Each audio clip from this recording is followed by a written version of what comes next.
right. I'm going to get us started. Welcome, everybody, to the Social Connect Business Happy Hour Round 2. Some of you have been asking, how long have you been doing this? I'm like, we're newbies. This is our second one. So thank you so much. I know we have a couple of people that came back. Mr. Dan in the house right here. He is, he's not an amateur anymore. He comes back every month. 2 times. 2 times. He even gave us a glowing testimonial. Thank you, Dan. So the Success Over Struggle speaker panel really came about. This is Brandon. Brandon over here. Brandon, raise your hand. Brandon is my co-host, my partner in crime.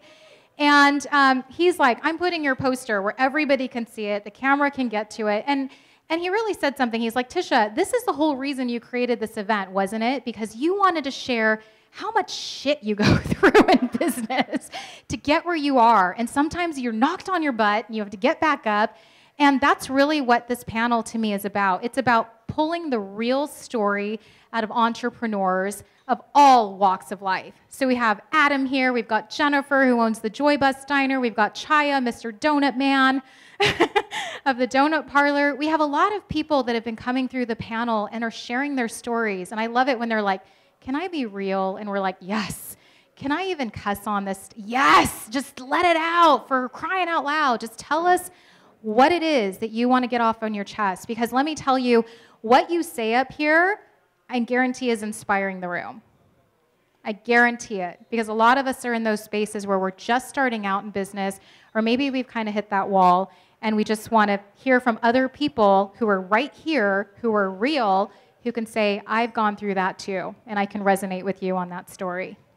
So this is what the Success Over Struggle speaker panel is. It's not this, I'm just going to pretend to be perfect in every way. It's no, I've struggled through some things and I'm here to share it with you to hopefully inspire you and get you to move into action.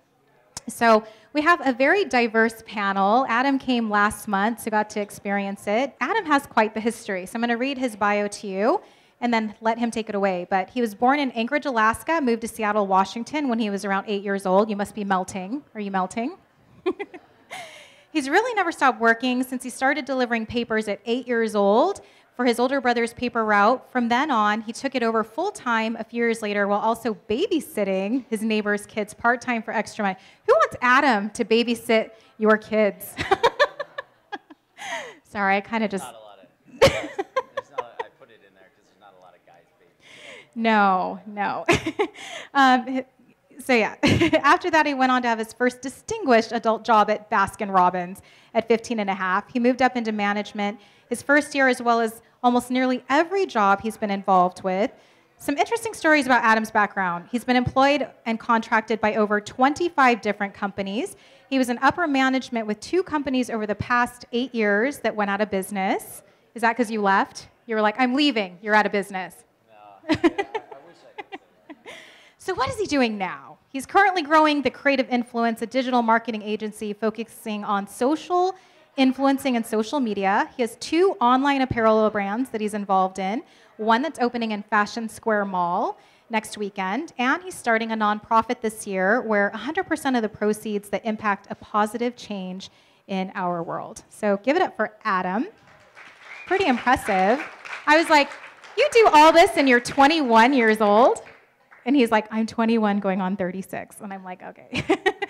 All right, so I always ask the same question at the panel, and I love that it elicits a different response from every single person. Then we'll get into some other questions.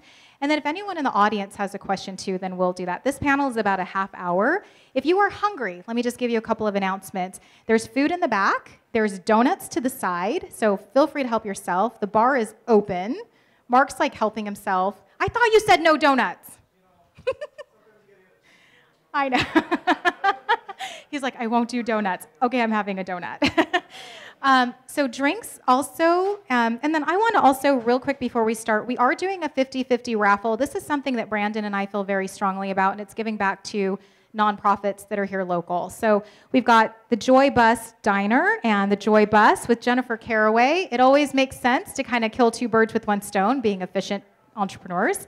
And so we are doing a 50-50 raffle, so if you're interested in that, we are collecting that at the back, and we'll announce that a little bit later. Everybody that donates gets a discount to the next event or to a future event. And one of you will just get a free ticket to one of our future events too, to say thank you. All right, so Adam, I'd like to know, what was that pivotal moment in your 27, 25 jobs that you've had where you're like, I just got to keep going with this. I know that this is hard. I know that I just don't know if I can make this. What is it that happened in your career that you're like, I'm just going to keep moving. This is going to pay off. I know this is going to pay off. Testing.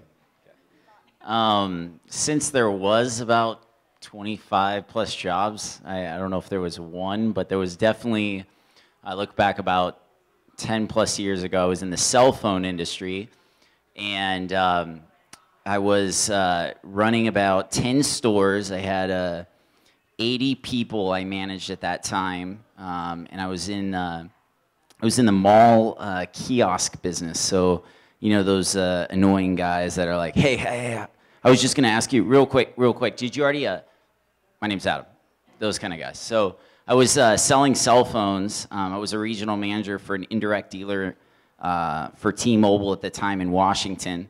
And we had to update our superiors 4 times a day for numbers. It was very, aggressive, to say the least. And so we had to update them at 1, 4, 7, and close. And, I was always jumping around from mall to mall. And I remember one of my superiors at that time, it was a Saturday, which Saturdays were the biggest sales day of the week. And he called me, and it was the first update of the day. It was about 1 o'clock. And I hear all this music, girls laughing, just totally like partying in the background. And I'm here like busting my butt. And I was not doing good at that, of course, time when he called me. And, it's the first update of the day, so your numbers can change like that. But I remember him pretty much half drunk yelling at me about my numbers that day. And, that was pretty hard because I was at that time #1 in the country for a nationwide dealer at that time. So he just, let me have it, and he had really nice words to say, and he was very professional. And so, yeah. And to start your day like that, when you're motivating a bunch of people and you're in sales and you're grinding, that was a time in my life where I really was like, I don't really need to take this, because I was doing really well, and I was obviously making his paycheck bigger. And so, that was probably one of the times I remember that really hit me, because, I think, whatever business you're in, you don't really have, you put a number on what you're worth, right? So that was the moment that I looked back at, like, where I really wanted to be my own boss. And since then, I've went through a lot, but I will say, like, you want to be professional at all times when you can, even when you don't really have nice things to say. You got to bite your lip, right? All right. Thanks, Adam. Okay, so Jennifer has an interesting story too. We had how many of you saw the little vignette that we did the other day where you were there. I'm like, I'm pretty sure I interviewed you. So Jennifer, I love her story. I love her heart. I love what she's doing with the Joy Bus Diner and the Joy Bus. So she's been working in the restaurant industry since the age of 14. She opened up her first spot at the age of 26. And since that time, she's gone on to open several more restaurants, not only within the United States, but in Mexico as well. In 2011, she watched her friend Joy slowly but gracefully die of ovarian cancer, and she made a promise that something good would come from her death. Caraway had been delivering home-cooked meals to Joy and realized that the meal, as well as the conversation, brought much, joy to both of them. And so the Joy Bus was born, a service that delivers meals and encouragement to the terminally ill. As the founder and executive director of both the Joy Bus and the Joy Bus Diner, she is a Valley entrepreneur dedicated to building a hybrid organization that's both commercial and yet nonprofit, all while supporting the people in our community in need. So her many, many years in the restaurant industry have prepared Jennifer for this journey, and the community has taken notice with such accolades as Best Food for a Good Cause, Phoenix Times, Best of 2015 Movers and Shakers, Phoenix Magazine, an honoree of the 100 Award, Mass General Cancer Center, 2018 Hope Award recipient, one annual Nonprofits Director of the Year Innovation Award, and recently, I don't know if any of you ladies have seen this, pretty impressive, Food Network Chopped Champion. How many of you guys saw that?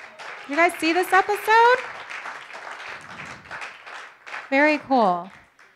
So I wanted to ask you kind of the same question, like what was that pivotal moment in your career where you're like, I'm just going to do this?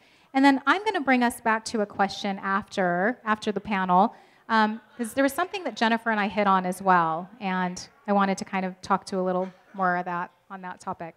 All right. Thank you. Thank you. Super stoked to be here. Thank you all for taking the time to come and listen to us chat.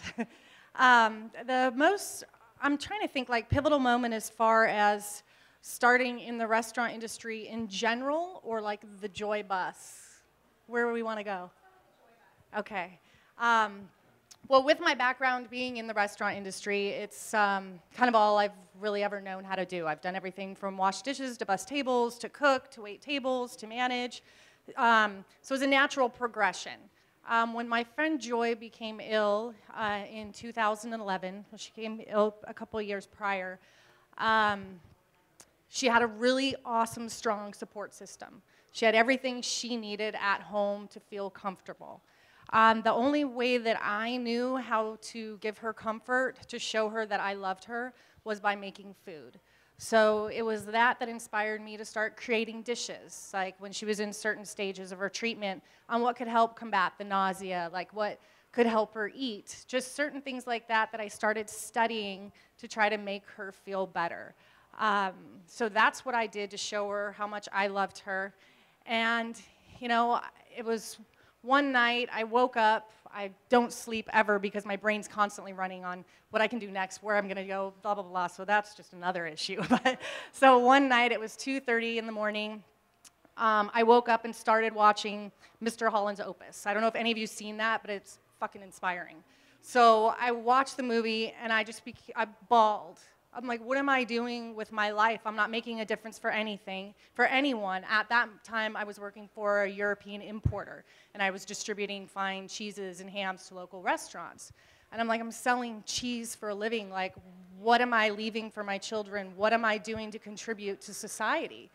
And so, you know, my brain started spinning, and I went to visit Joy again the next week, and I'm like, okay, this is it. Like, this is what I'm going to do. I'm going to create an organization to help people that maybe do not have the support system that Joy has, and start delivering fresh meals to homebound cancer patients across the valley.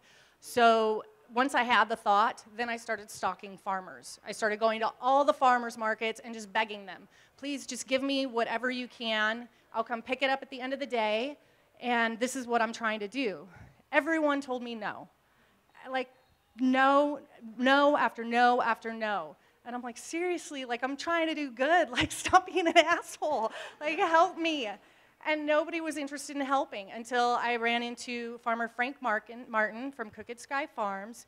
And immediately he's like, yes, whatever you want, come every week, come every day, whatever you need, take as much as you want. So it was his initial belief in me that allowed me to move forward with my dream. So once I found a farmer, I incorporated the organization, reserved the name, started going out to case managers, pitching who I was, started getting patients referred to us. And for about the first 4 years, it was just me making the food, delivering it. I was working 3 jobs the entire time, being a single mom. But we did it. Like, it started to grow. It started to flourish. We were referred a lot of patients. And then it was at that point I had constructed a very valuable board and pitched them the idea of the diner. I said, look, if we open a diner to the public, it's going to give me the kitchen I need to cook because I'm running out of space in my house. So we're going to incur the cost of the lease regardless. So why not open to the public and have 100% of the proceeds fund our programs? They totally denied me. Restaurant industry is difficult. It fails. I'm like, yes, but this is what I do. Like, it's all I've done my entire life. So just let me do it.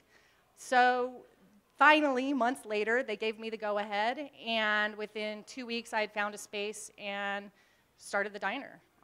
A lot of help. I have everything inside the diner is donated. All the work to build the diner was volunteered.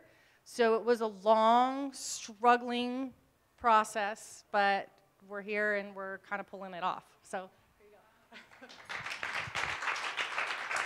Thank you, Jennifer. So you said something, and I know, Adam, because you watched this. I do a lot of convos in my Camry lately. You guys seen these where I'm just in my car and I'm like, oh, I just have to get this off my chest right now. And the Camry is the only place I can do it where it's quiet and air conditioned. And I kind of made this comment the other day where how much patience do you need to have a business? How much patience have you had to put into your business?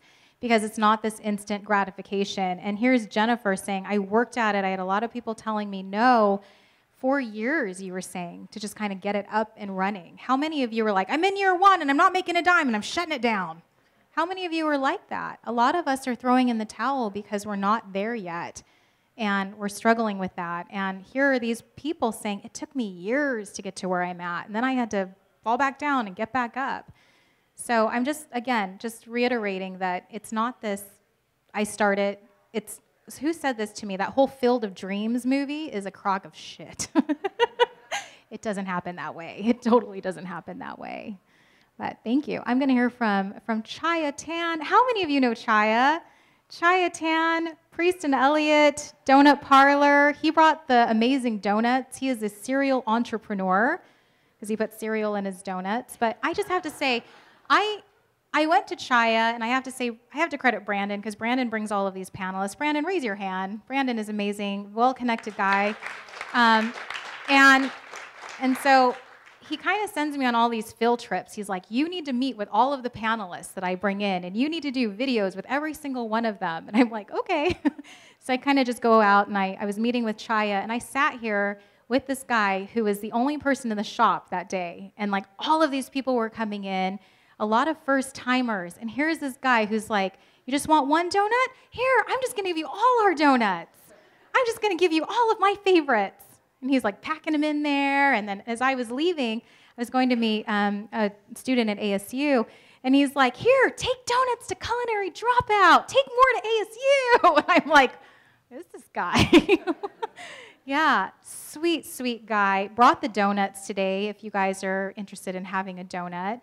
I guarantee you will go in for one and you'll walk out with 5, right? That's kind of your motto. You're like, you new here? Here's more donuts. Here's more donuts for your health. So great guy. Chhaya Tan, he founder of the Donut Parlor, which is known for their vibrant cereal donuts. I saw some with, what did you put on there? Cinnamon Toast Crunch. You were eating it. And you're modeling tomorrow.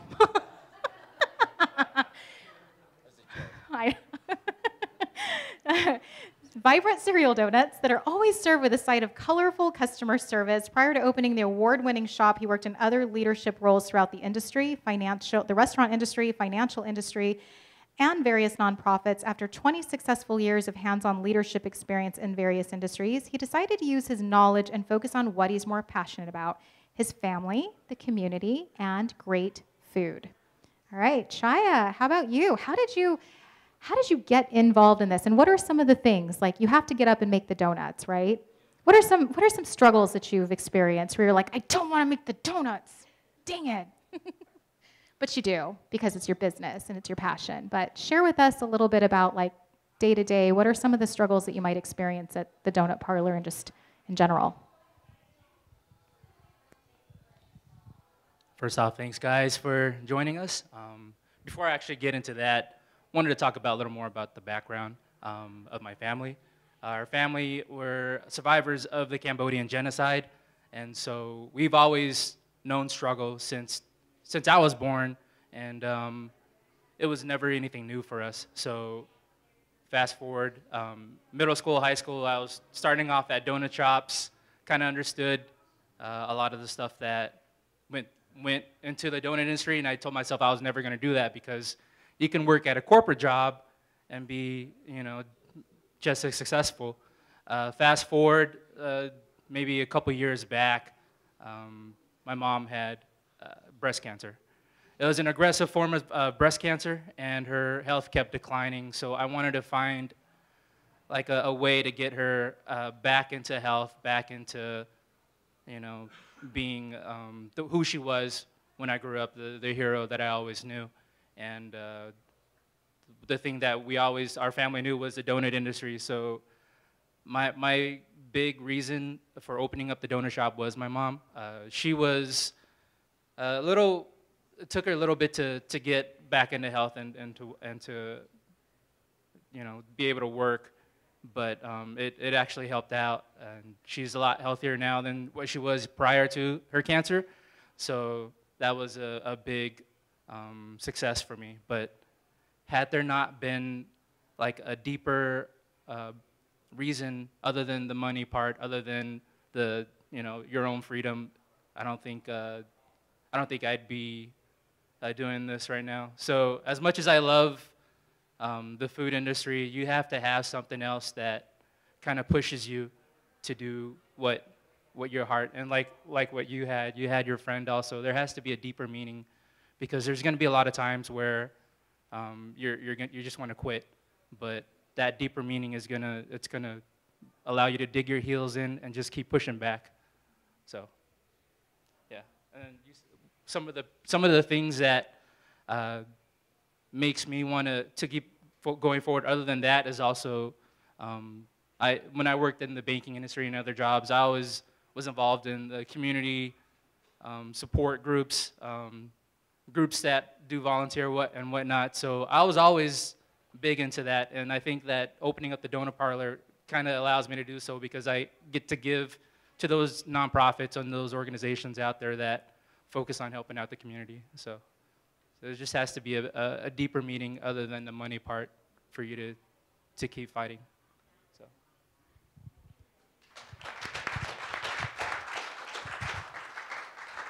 Okay, so I want to bring up one question, then we'll open it up if anyone has questions in the audience. So this was a topic that Jennifer and I talked about when I saw her, because I just mentioned this woman's amazing, like all her accolades, and she's like, yeah. Like, so I go into her Joy Bus Diner, and she's Chopped. That's a pretty freaking big deal. Would you guys agree? You go on Chopped and you win the whole thing, and then she's like, I donated it back to charity, all my earnings. That is amazing. Incredible woman. And are you going to cry? Because I'm going to cry. I'm like, this always happens on these panels. So she's like, I don't really want to be the face of this. I'm happier when I'm just in the back making the food. I don't want to be up here. So she struggled. She was telling me how she struggles with being in the limelight of her business. And I know that that's not everybody in the room. A lot of us are like, I'm fine being in the limelight. Me and Adam were that time. But I think a lot of us, we go into business because we have this deeper passion, but then we're thrust into, now you have to be the face, the spokesperson, this. You have to wear all of these hats. So when I went in, you were telling me that like the Food Network was like big posters, big signs, and she's like, nope, just this little one in the corner. Like I could barely see it. I didn't even post it because it didn't come out right. But I just want to know from the panel of, is that something you struggle? Adam, you don't have to answer this question. But are there some entrepreneurs out there that you're just like, I just want to stay behind the scenes, help the people, make an impact. I don't want to do that. I don't want to be out there as the face of the company. Or maybe you are, Adam. I don't know. You're like deep in thought right now. Say something. Enlighten me. Say something. No, I mean, you called me on this the other day, and we were speaking, and I don't really think that it's necessarily like I always enjoy, like, maybe we all have different strengths and weaknesses, but more on, like, I've had to be. Like, I had to step out, and sometimes, you guys didn't know, but, like, I've been a part of growing a few businesses that I wasn't on paper, but I had to be the one that was the face of the company. And so there wasn't really a choice. So I think sometimes you got to do what you got to do, right? Like, you don't necessarily always feel comfortable jumping in. I mean, I've never spoken in front of people, so this is already a first timer. But no, I think sometimes, like, regardless of our situation, which I don't know anybody else in this room that has anybody in cancer, but I have 3 people in my life going through cancer right now, and all I can say is fuck cancer, because I just heard both you guys.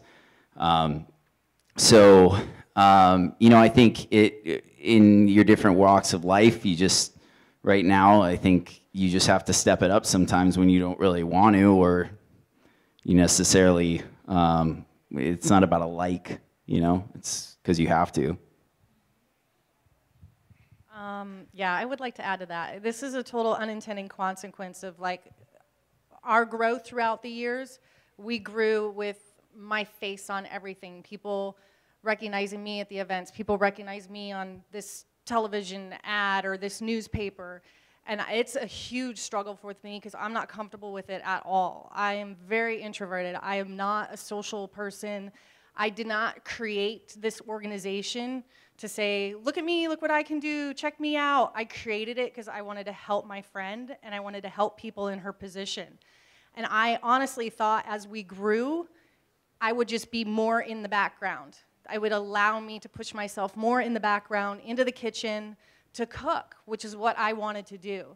So this is a huge struggle for me internally. Every single time I have to get up and speak in front of people, or somebody walks in the diner and they say, oh my God, I saw you on Chopped, or I saw this article, and then they want to talk to me, and inside I'm like dying. Like, I don't know how to handle that kind of attention, and it seriously stresses me out to the point to where I've asked my board, how do we remove me as the face of the mission? And all they're telling me is, you can't. Like, you've created this organization. People are looking to you for answers. People are looking for you to be the face. So I'm struggling with that currently, with conversations with my mentor, with anybody that'll listen to me, on how the hell I can remove my face from this mission so that it's focusing on the work that we're doing, not a particular person. But then, as Brandon mentioned earlier, people support people they like. People buy from people they like. A lot of people aren't giving us money because they believe in our cause. They're giving us money because they believe in me. And so there's that balance that I have not figured out yet, and I'm diligently working on figuring it out. So also wanted to add on that. I feel like I was just kind of thrown into it just because you have to be that person, just because you need the shop to be successful to make sure it's gonna keep, you know, opening the next day and whatnot. But also I feel like it's important because I need to share my story. You know, there's a lot of people that go through the same battles that you go through, helping out your family members that go through cancer and whatnot, and that we're all trying to do our part to make it easier on that other person. And so having them know that there's other people that are fighting for the same fight that you're fighting, helping other people, I think it kind of gives them hope and inspiration. And I think that that's the foundation of our shop. So, you know, why not be that person to talk? I think that's a good point, because so I am a startup business mentor. That's something that I came out and said last year. I'm like, I love startups. I want to work with startups. And every person that I talked to was like, why? They're like, good, you're doing it, because I don't want to touch that. And it's kind of deflating. You're like, I want to. That's where my heart is. It's not about the money. It's about supporting people who need it now. And it's interesting because now they are coming back in the circle going, that's so great, congratulations. I'm like, kiss it. You know, I'm like, it's kind of the whole thing of just watch what I'm going to do with what I'm doing, because I have this heart and this passion and this soul to do this. Like, nobody's going to get in my way. I'm just going to keep going with it. So same thing. Anybody have any questions before we wrap it up? Yeah, Doug. Mr. Paperboy from the Arizona Republic. Yes. So I would like to know the locations of both of your businesses, and also that I know a lot of people that don't feel comfortable speaking in public places and things, but your stories come across very genuinely, and you don't need to change who you are in the way you present. You don't need to be a perfect speaker, but the way you come across, I think everyone in the room can feel your passion for your companies, for the people that inspired you to create these companies. So just continue to do that. Don't think that you need to impress anyone that's out there. If they're there to listen to you anyway, they're going to know what you're saying is the truth. And all three of you come across that way with your different backgrounds and different stories. So I'm sorry that you're uncomfortable with it, but it's really great. And thank you very much for sharing with us today. So please let me know where you are. Thanks, Doug. Adam, where are you? You're like, I'm here. I'm down the street on McDonald and Hayden. We're off of 51 in Shea, off 34th Street in Shea. We're in South Tempe on Elliott and Priest. It's in the Costco Plaza. So if you guys know where IKEA is, it's in that same vicinity. Yeah. Everybody knows where IKEA is. Everybody's making a mad rush to your places. Just watch. Just watch. All right, any other questions before we wrap it up? We're good? How was this? Did you guys, oh, Brandon, do you have a question? Oh, you have a statement. Ah, all right. So I'm in the background. This is Tisha's show, but it is such an honor because we started talking about putting an event together to bring genuine people to drive value. And I want to thank each and every one of you because each one of you are extreme value to this event with our panel. So can you guys please give a round of applause? You guys are amazing. So, but it is, when we talk about networking events and we talk about bringing people together, it's this type of events, this type of genuine connections, these name tags. It's amazing. You guys like the name tags? I love your first jobs. It's amazing. So my role here is really working with the panel. And I got to tell you, so how I choose the panel is people who've impacted my life. From general conversations to 6 years ago when I met Joy Buss to Adam. I mean, we bounced tons of ideas around each other. So this event is so personal to me and to Tisha to bring you guys together. And I can't tell you how much I appreciate it. So I just want to say thank you for attending.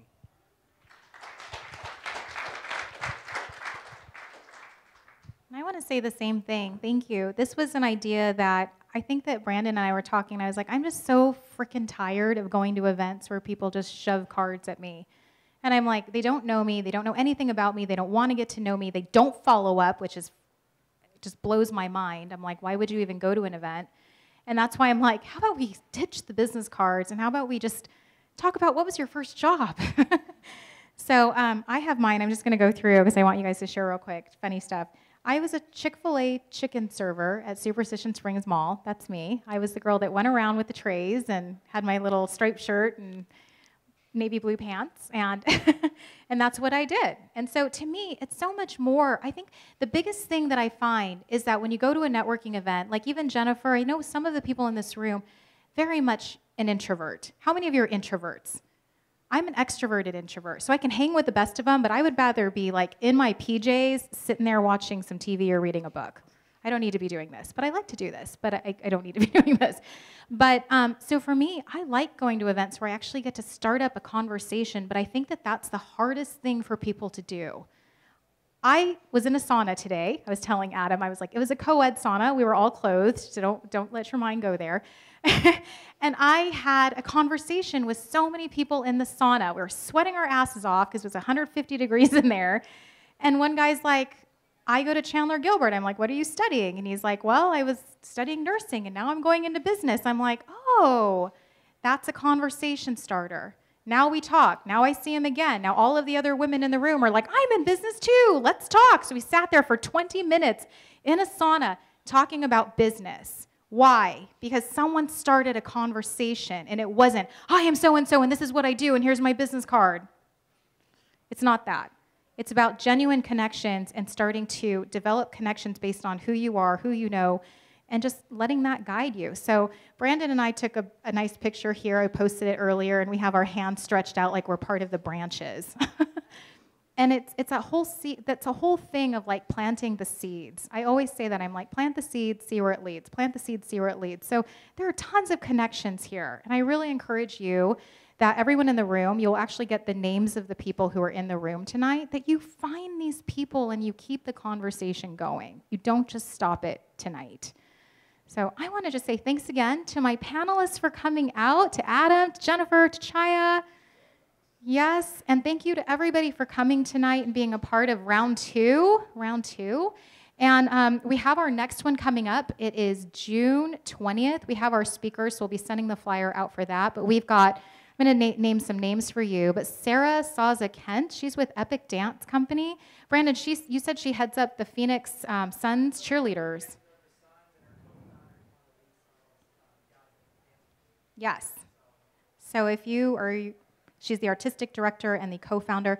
They've got Michael Spangenberg. He's with State 48. How many of you know Michael? Michael's going to be on our panel. And then we've got Cricket. Cricket's in the house. Cricket with Sounds of Autism. She's also our nonprofit for June as well. So that's coming up in June. And thanks again for coming. You guys, drinks on the house. No, I'm just kidding. Just kidding. Donuts on the house. That's what I meant to say. So have a great night, and we'll be around if you have any questions, and thanks again.